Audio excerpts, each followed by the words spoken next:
Now, from the news team that's covering the Carolinas, this is Channel 9 Eyewitness News at 10. First at 10, we begin with breaking news in South Charlotte, where police are investigating after a pizza delivery driver was shot in the last hour. Good evening, everyone. I'm Erica Bryant. Now, right now, several police officers are along Idlewild Road investigating.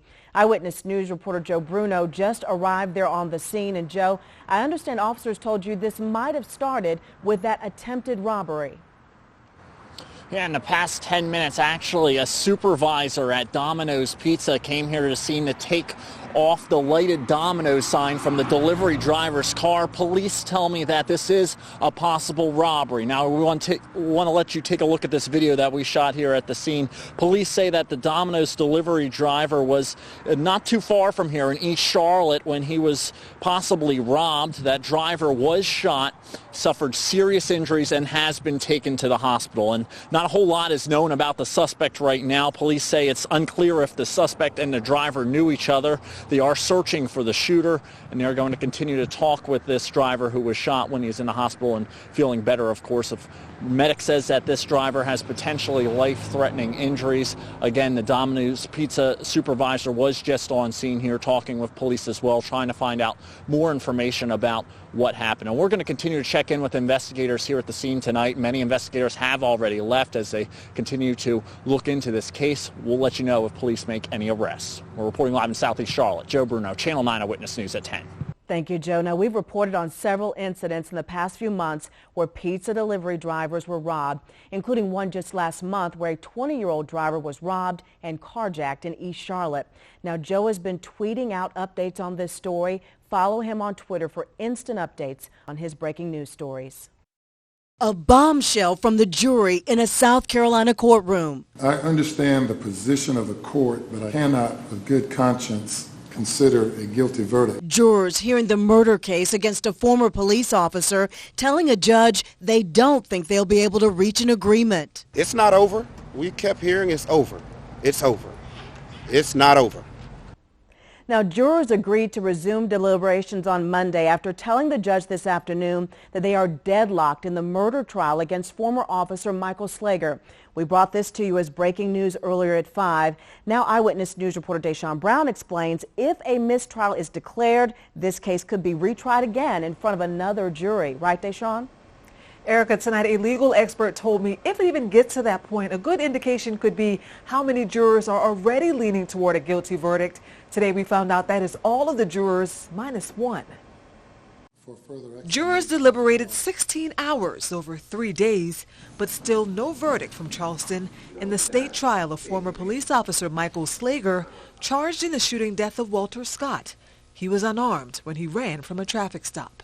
All right, so we'll be in recess. This afternoon, the jury revealed 11 members are ready to find Slager guilty. One says they're not. In a direct letter to the judge, that juror said in part, "I still cannot, without a reasonable doubt, convict the defendant. At the same time, my heart does not want to have to tell the Scott family that the man that killed their son, brother, and father is innocent." We spoke to Charlotte defense attorney James Wyatt by phone, who says it takes strength for one juror to hold out against 11 others, but says the extra deliberation time could make a difference. Sometimes people just get worn down by the process, or they happen to see another viewpoint as a result of further discussion about the case. Back in Charleston, Scott's family attorney spoke out with a message of hope, and despite the extra time, said this trial is not over. We still have faith. We have not been shaken. We are not worried about it taking so long, because justice takes a long time sometimes. And tonight, the judge also said that the jury was offered a dinner break to see if they could reach a decision, but said they responded with they needed more time and said, frankly, they're beat. Back to you, Erica. Thanks, Deshaun. We'll follow every development in this case. Stay with Eyewitness News, both on air and online. We'll send out a breaking news alert as soon as a decision is reached. Breaking news tonight, just in the past 45 minutes, the state ABC Commission told Channel 9 it has suspended a Charlotte nightclub's alcohol permits after a man was shot and killed there over the weekend. The release from the ABC Commission describes a, quote, pattern of violence at Club Lust on Atondo Avenue and cites reports of multiple assaults, robbery, and rape in the last 12 months. We also learned that Wade Mosley, the man charged in the murder, was working as security staff at that club. A new system is organizing and threatening to bring some rain back to the Carolinas. Our Chief Meteorologist Steve Udelson is tracking what you can expect in your neighborhood. Steve? Erica, we've already started to see some high clouds form just in the last couple of hours over the mountains and foothills, but the rain is still well to our west over Texas and Louisiana. You'll remember this is where the last rain system came from. Leading edge of it's still over 700 miles away, so it's going to take its time in getting here. Our Futurecast calls for basically a nice start to the day, a few high clouds early on, and then the clouds will gradually start to roll back in as we head on through tomorrow afternoon and certainly into tomorrow evening, but no rain just yet. Tomorrow, the dry day. I'll show you how wet Sunday may be and whether or not this is the start of another wet pattern. Thank you, Steve. We'll continue to pinpoint the showers overnight. Be sure to stay with Eyewitness News Saturday morning. It starts at 6 a.m. Breaking news tonight, one person is dead after a stabbing on the campus of the University of Southern California. We have video now over the scene where officials say a 25-year-old man, possibly a faculty member, was found with fatal stab wounds. A suspect is in custody right now, but police have not identified that suspect or a possible motive. In just a matter of hours, drivers will start to see big changes happening along a major Charlotte interstate as crews are continuing to make way for the toll lanes. Eyewitness News reporter Joe Bruno explains the blasting work being done and the impact that it'll have on you. At almost any point of the day, I-77 is bumper to bumper. It's out of control. It's ridiculous. Like mornings and evenings, it's crazy. I mean, sometimes it can take 20, 30 minutes to get from Corneliuson to Davison. It varies day to day. It's just unbelievable. This weekend, traffic on the busy interstate could be even worse. The company building the controversial I-77 toll lanes is going to start blasting operations to build a tunnel. It's happening just north of the I-77 I-85 interchange. Here's what it will look like. It's about 400 feet long and will house the toll lanes underneath the general purpose lanes. While the explosions take place, ramps will be closed and traffic slowed down. Actually developing it is going to be the most headache. Anytime they're blasting, it can't be a good thing. The blasting is the first activity of the construction process, which will last a year. Later this month, the company building the lanes is planning on closing the southbound carpool lane. Many drivers are worried the congestion problems won't be fixed even when construction wraps up. Since no general purpose lanes are being added, if people want to avoid future traffic jams, they will have to pay. It's all about money in the land of milk and honey. Joe Bruno, Channel 9 Eyewitness News. Now, once the blasting operations are complete, there will be a traffic shift that could cause more delays as well. We'll continue to post any road closures and tell you how to get around them. Just look under the traffic tab at WSOC-TV.com. More breaking news tonight, as tomorrow Durham County's Board of Elections will hold an emergency meeting over the recount of 94,000 ballots. Anchor Scott Wickersham is here now to break down what this means for their looming deadline. Scott? Well, they say in Durham County that this will start actually counting the ballots tomorrow. The state said the county must complete the recount by Monday. The county says that's not enough time and is asking for a Wednesday deadline instead. It's all part of the effort to continue to try to identify a winner in the governor's race. Meanwhile, the NAACP is challenging a lawsuit that wants more than 3,000 ballots thrown out. The Civitas Institute, a conservative group, wants to verify the addresses of 3,000 same-day registration ballots. The NAACP says the lawsuit is just an attempt to disenfranchise voters, and they laid out plans today to intervene in that suit. Erica? Thanks, Scott. Now, Channel 9 will continue to have the newest information on the ongoing state election issues, both on air and on our website at WSOC-TV.com. Some new developments tonight. Police say that road rage is behind a stabbing that happened this afternoon. It closed down rush hour traffic in East Charlotte. Police responded to the 3900 block of the Plaza near East Sugar Creek Road. Investigators say the stabbing stemmed from a previous argument. The woman who was stabbed is expected to be okay. 2 people were taken into custody. New at 10, police arrested a Concord man they say stole more than $70,000 worth of drugs from a Fort Mill pharmacy. Police say that Wednesday at 8 p.m., Zachary Junker walked into the pharmacy area of the Walgreens on Tom Hall Street and told the employees that he had a weapon. More than 1,000 pills were taken. Tonight, police are investigating after students were found with a gun and box cutter at a Charlotte elementary school. Parents at Huntingtown Farms Elementary got a call from the school yesterday. Officials say they found the gun after a tip, and while investigating that, they found a box cutter in another student's backpack. Now, we found this is not the first report of juveniles with weapons at the school this year. Until you told me that today, I didn't realize that it happened earlier on in the school year. Now, school leaders would not tell us the motive in any of the incidents.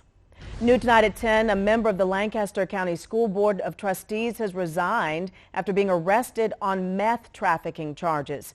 James Brooks was arrested early Saturday morning with Carol Broom.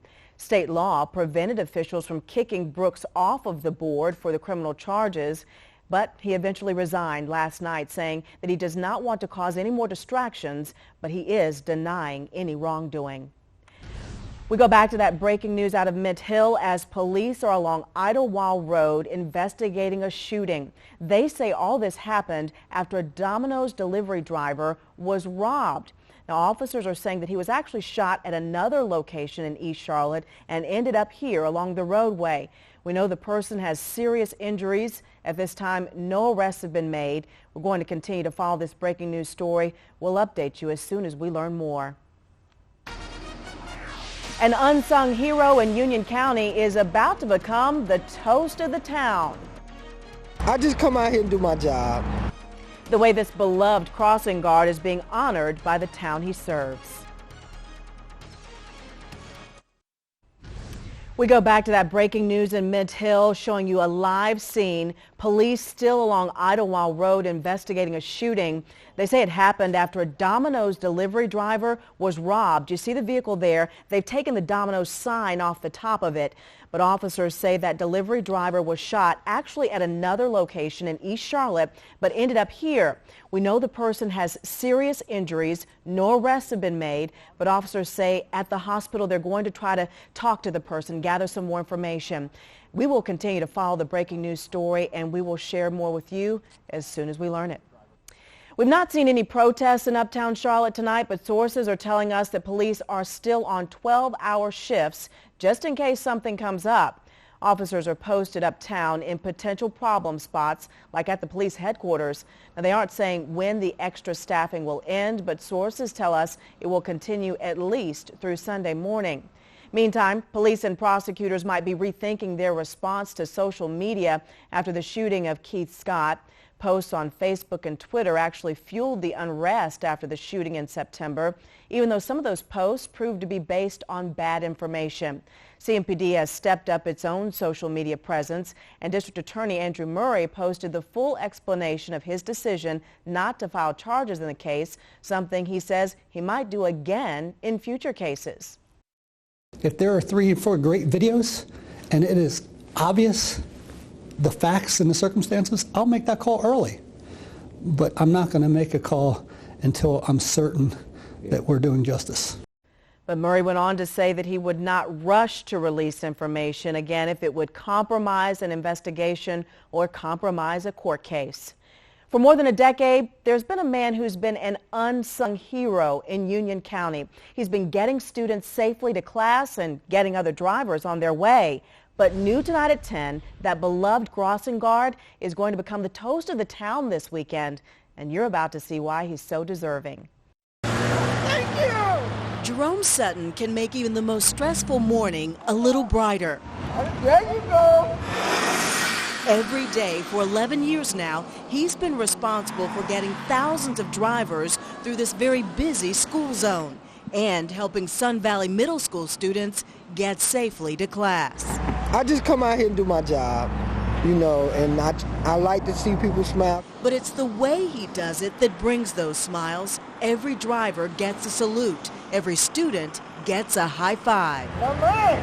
or what he jokingly calls the guns. The guns is like for the kids always loved that. Once I started doing it and the kids started doing it back to me, I've been doing it ever since. It's his love for students and parents that led the town of Indian Trail to announce that Sunday will be Jerome Sutton Day.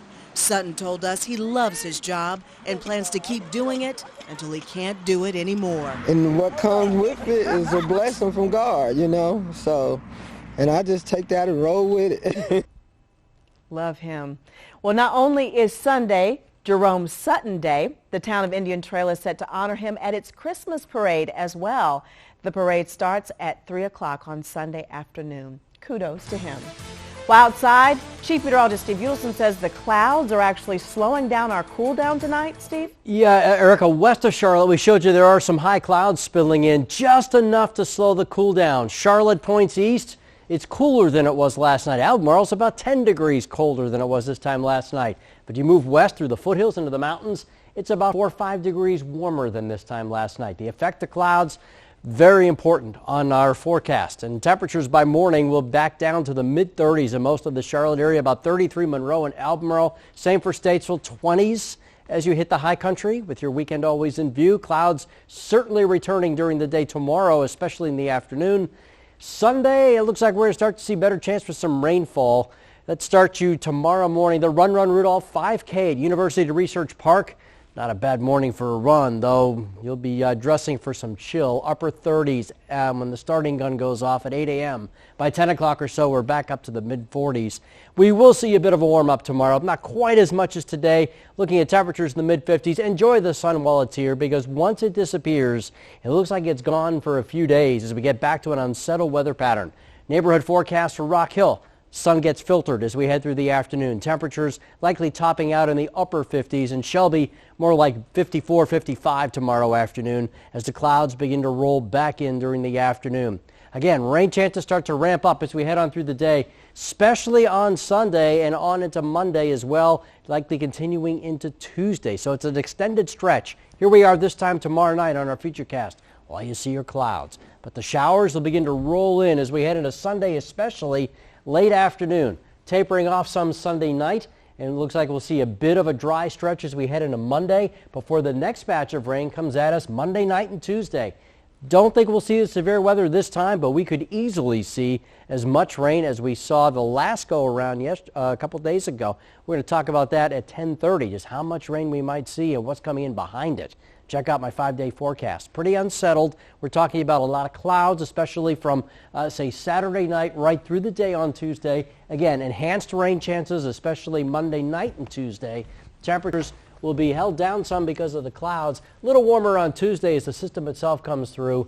And don't let the warmth on Wednesday fool you. We've got some chill coming. We'll talk about that at 10:30. That's right. Too. Don't put up the jackets too quickly. No. It is December, and we'll get a reminder. Thank you, Steve. President-elect Donald Trump has picked a retired general as defense secretary. The speed bump that could come on his road to confirmation despite an impeccable military record. Then a Charlotte student shut in a classroom closet for being too loud. You're here to learn, not to get locked out in a closet. How the school district used the child's young classmates to investigate the teacher. And a foul odor coming from a local community, neighbors disgusted by the smell, the project that's causing it, and why residents worry that it's only going to get worse. We're back now live at 10:24, continuing to update the breaking news for you out of Mint Hill. We've been covering this for the past 30 to 45 minutes. In the live shot now, you see them putting this vehicle on the back of this tow truck to take it away as police are there along Idlewild Road investigating the shooting of a Dominoes delivery driver. The Dominoes sign has been taken off the top of that vehicle, but police are saying the delivery driver might have been the victim of an attempted armed robbery. Again, the person has been shot. Officers say he was actually shot at another location in East Charlotte, but then ended up here along the roadway.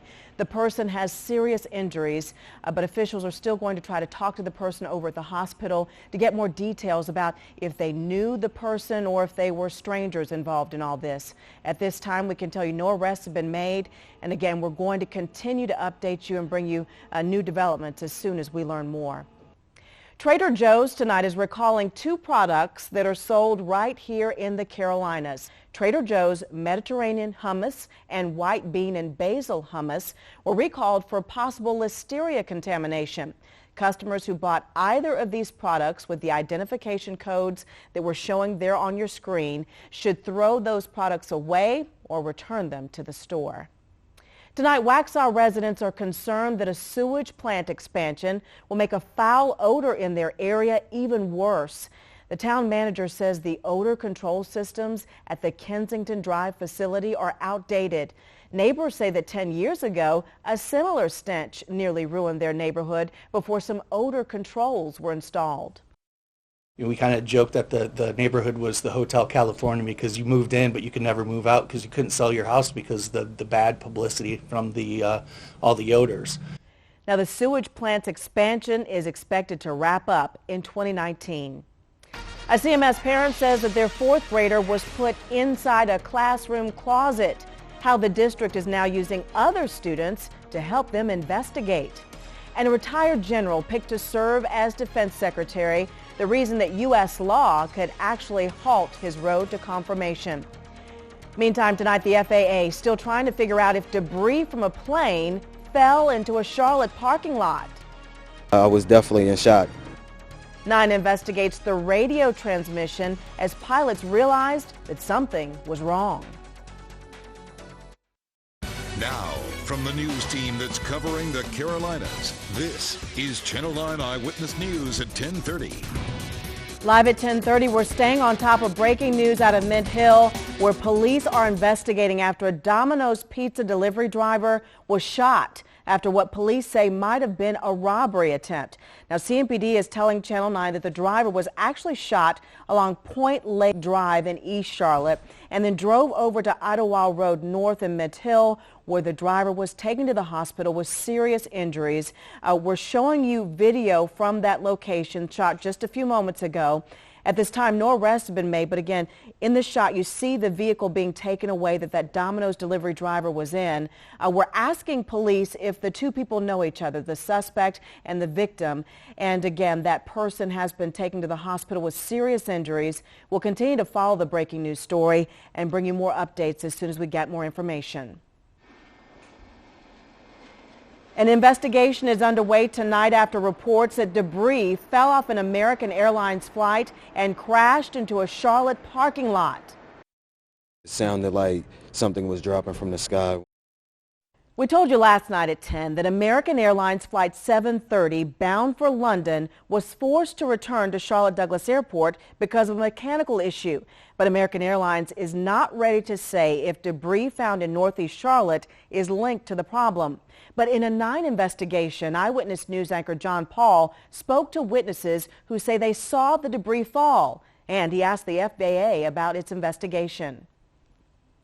The American flight left from Charlotte last night bound for London when it had to turn back for the emergency landing. And now the feds want to know if not all of the plane made it back. Flight 730 took off last night just after 7 o'clock. Take a look. As it flew northeast out of Charlotte, just a few minutes into flight, it had an emergency. We mapped the flight's path with where the debris was found, and it's almost an exact match. What happened? We didn't hear. Rough running engine on a 330 departure. Had to come back. The flight veered south over into South Carolina before making an emergency landing. The pilot asked Tower to be ready. We're overweight and brakes are going to get hot, so just to watch them. 730 heavy rollout as long as you need. If you can stay on the runway, that's fine. Just let me know what you need. After the safe landing, the FAA was contacted by police saying debris found in this Wells Fargo parking lot might be from the flight. I heard a weird noise. It sounded like something was dropping from the sky. Adrian Almeida works nearby and was getting out just as the plane was overhead. Another coworker saw the whole thing. He said he looked in the sky and he seen like smoke coming from an engine, and I was like, wow. And then he was like, yeah, look at this piece. He had a piece of metal and it was still warm. We saw police, federal investigators, and a van from American Airlines on this scene. The FAA sent us this statement saying they are investigating whether the debris is from the aircraft. a shock to other workers there. I'm just thinking about that falling in somebody's head, you know, so it could kill somebody. Olmeda is just glad this wasn't worse. And we've seen it too many times where it was tragic, so I'm just happy everyone was able to get home. That plane was taken out of service. The passengers were put on another flight bound for London. At Charlotte Douglas, John Paul, Channel 9 Eyewitness News. American Airlines telling Channel 9 that the flight with the 210 passengers and 11 crew on board landed safely. The company says it has apologized to those customers. Now, this could be the second time in just over a year that something has fallen off an American Airlines flight near Charlotte. It was in August of 2015 that a door to a hydraulic system fell off a plane traveling from Dallas to Charlotte Douglas. It landed near golfers at the Green Meadows course in Mount Holly. In that case, the airline said the door should have been locked, but that it was overlooked by the crew. Eyewitness News first broke this story with the mobile alert before 9 a.m. this morning. Be the first to know when news breaks by signing up for those alerts through our WSOC-TV smartphone app.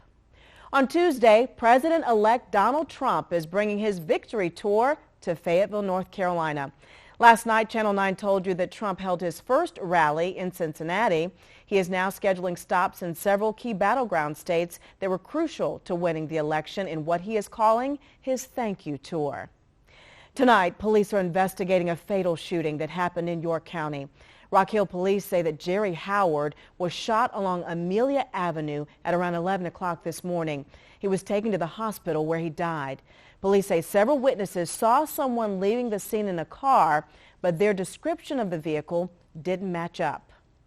New tonight at 10:30, the death toll has risen to 13 in the devastating Tennessee wildfires. This as crews continue to search through fire-ravaged communities. Anchor Scott Wickersham is here to explain that there's still some concern that the fires could reignite. Scott? Yeah, today officials say wind is causing the fires to spread and that it rushed in much faster than they expected.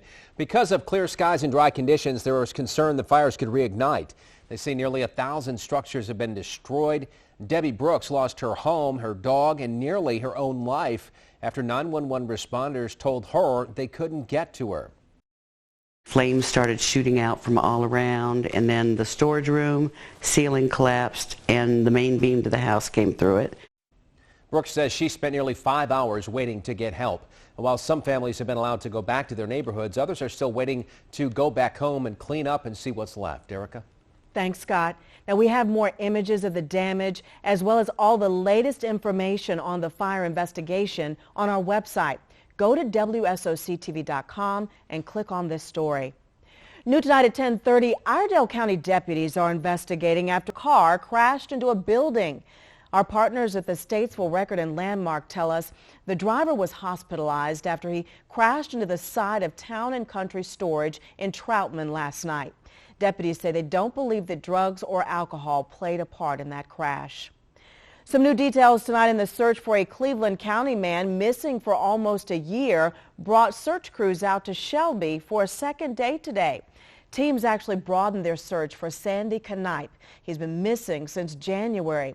Investigators recently ruled out the possibility that Knipe left the area with a friend. His father is saying that this gives him hope to see these volunteers out still searching. That means everything to me. I know they're trying to find something, you know, or one way or the other. Search organizers say they can search again if they get more information. Investigators are offering a $10,000 reward in this case. New tonight, Charlotte-Mecklenburg school officials are moving on to phase 2 of the student assignment plan.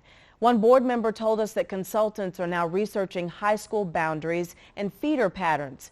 Now, he says that they listen to the public and they aim to keep students together as they go from elementary to middle to high school. The first phase of the plan was approved back in November. President-elect Donald Trump taps retired Marine General James Mattis to lead the Defense Department. New tonight at 10:30, Channel 9's George Colley is in our Washington bureau with more on the nomination. They say he's the closest thing to General George Patton that we have, and it's about time. It's about time. Former Chief of U.S. Central Command, General James Mattis is President-elect Donald Trump's choice to be Secretary of Defense. He has unmatched experience. J.V. Venerable with the Conservative Lean Heritage Foundation says General Mattis and Trump have similar stances on several issues, particularly as it comes to the United States standing in the rest of the world. Our friends are going to know that they're our friends, and our enemies will have fear in their hearts. Relations with Russia and with NATO allies are two areas the two may differ, but Venerable believes that will help Mattis serve both Trump and the nation well. He's got the knowledge, he's got the wherewithal, he's got the tenacity, and he also follows orders.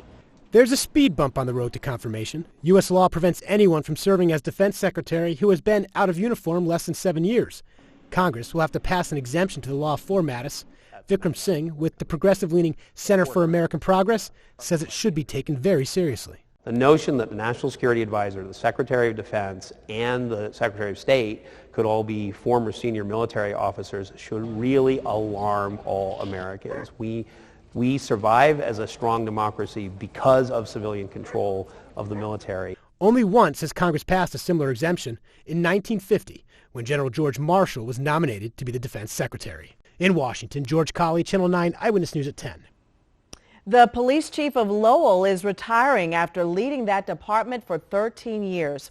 The city says it plans to honor Mark Buchanan on December 12th with a reception at City Hall. Scott Bates, the department's captain, is filling in as interim chief as the city goes through a formal hiring process for Buchanan's replacement. Tomorrow you can expect some slower traffic than usual along US 21 in Statesville because beginning at 6 p.m., crews will be shifting the traffic along US 21 underneath I-40, and then at 9, the area will be closed down. Crews will be changing the traffic lanes and signals to create a new diverging diamond interchange. They said the road should reopen by 9 a.m. on Sunday. In the last half hour, we talked about the rain returning to the Carolinas. When I come back, latest futurecast to show you how much. And a substitute teacher accused of putting a Charlotte student inside a closet for being too loud. How the school district used the child's classmates to try to investigate that substitute teacher.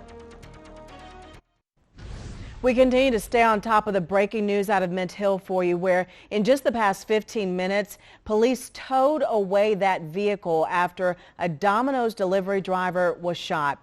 Right now, we know the person has serious injuries. Police are saying the shooting actually happened in East Charlotte and that the driver ended up here along Idlewild Road. Investigators are saying all this started with an attempted robbery of that pizza delivery driver. Right now, police are searching for the gunman. We will continue to follow the investigation as we learn more about what happened before the shots were fired. We're going to tell you. Reporter Joe Bruno is set to have another live update coming up ahead on Eyewitness News at 11 over on Channel 9.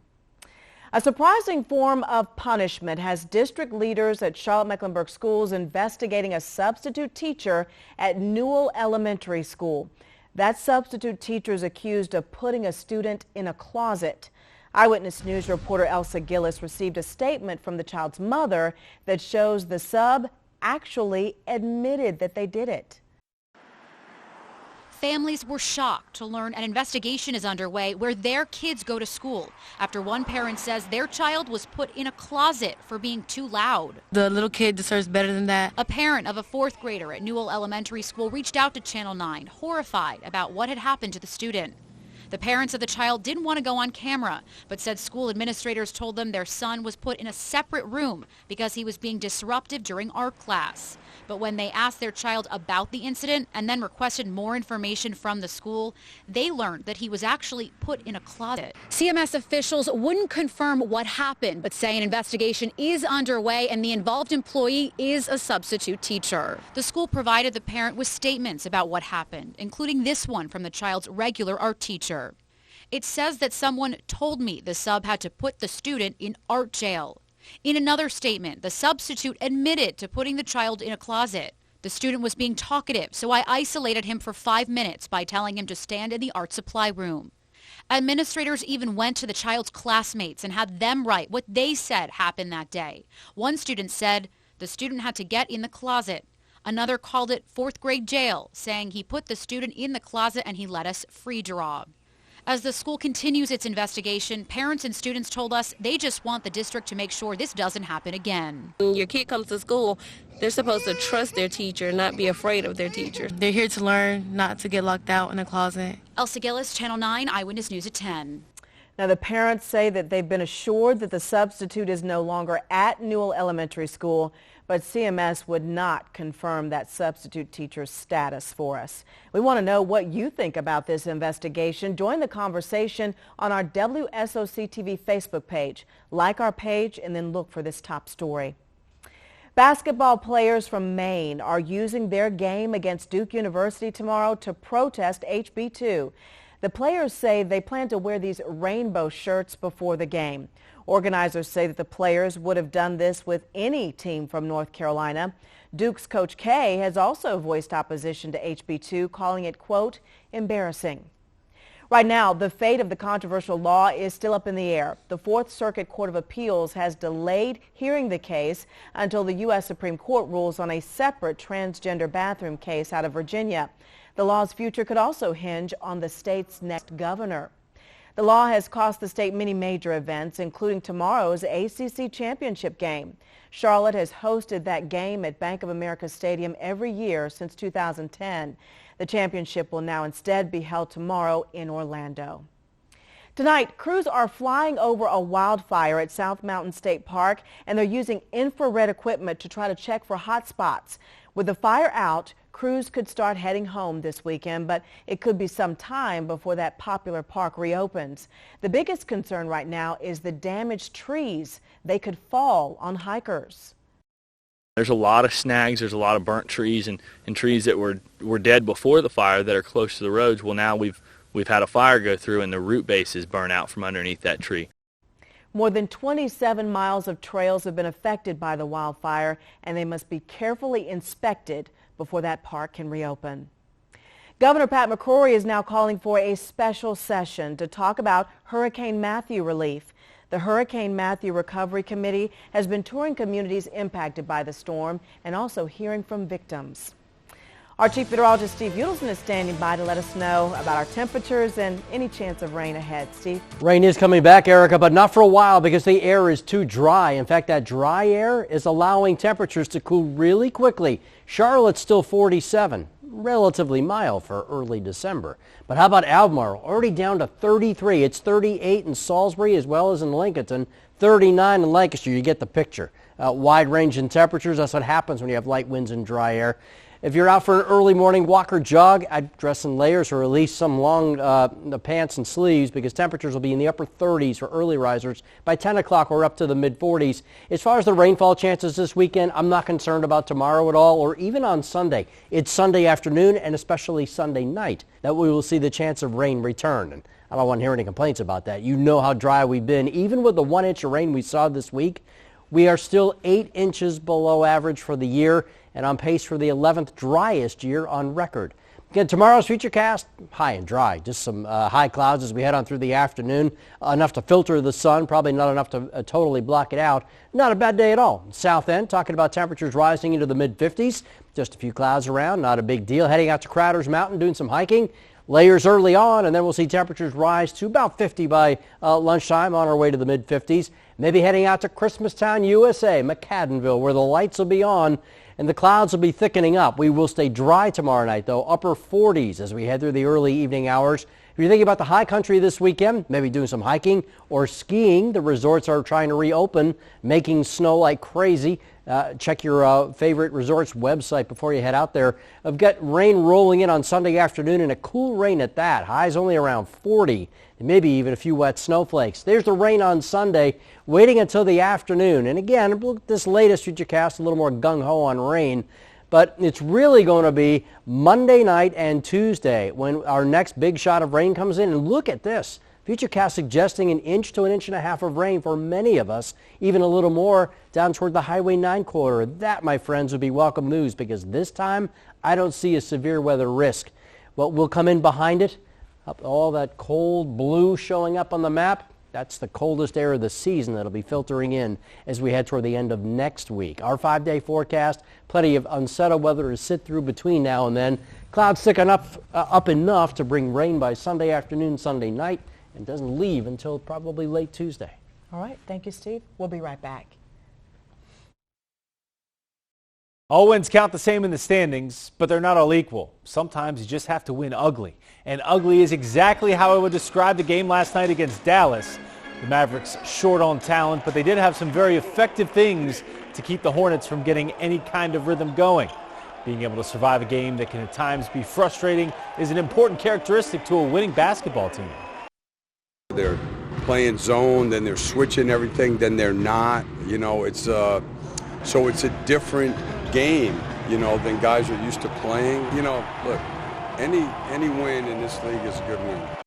No surprises on the Panthers' injury report, but the news still isn't good. Linebacker Luke Kuechly and safety Kurt Coleman have been ruled out with concussions. Defensive end Mario Addison and tackle Darrell Williams are also out. Now, the Panthers aren't asking for sympathy, and they're not expecting any from the Seahawks. And maybe it's a good thing that the team has spent the week together 3 time zones away in San Jose. By the way, they're on the same field they practiced on before Super Bowl 50. Never the superstitious one, Cam Newton won't buy into the narrative that San Jose State's campus is bad luck. You know, just practicing. You know, I don't want to, make anything out of it. You know, it's been a place we got to find ways to create our own luck. And starting with this game right here. Tiger Woods looking sensational at the second round of the Hero Challenge in the Bahamas. This putt on 16 saves par. Take another look at not just the putt, but the reaction. Woods fires a bogey-free 65, 7 under on the day in his first tournament since August of 2015. Don't forget tonight, the final high school football extra of the season. We're in the quarterfinals in North and South Carolina, and we have you covered. 8 games on tap tonight. One of our crews went all the way to Greensboro for Charlotte Catholic at East Forsyth. It all starts at 11:35, right after Eyewitness News at 11 on Channel 9. Tim's okay for those games tonight. Yeah, I'm watching the Twitter feed. There's some good games out there. Wait, Phil's going to have some great stuff for you. Yeah. All right, 5-day forecast. We're talking about the rain rolling back in. There it is, off to our south and west. Gets here by late Sunday afternoon, Sunday night. Probably won't leave until sometime on Tuesday. Hopefully just about everyone sees at least an inch of rain. And boy, it's been a while since we've said that. All right. Thank you, Steve. Yep. And thank you for making Channel 9 Eyewitness News at 10 your choice for news tonight. We'll see you tomorrow.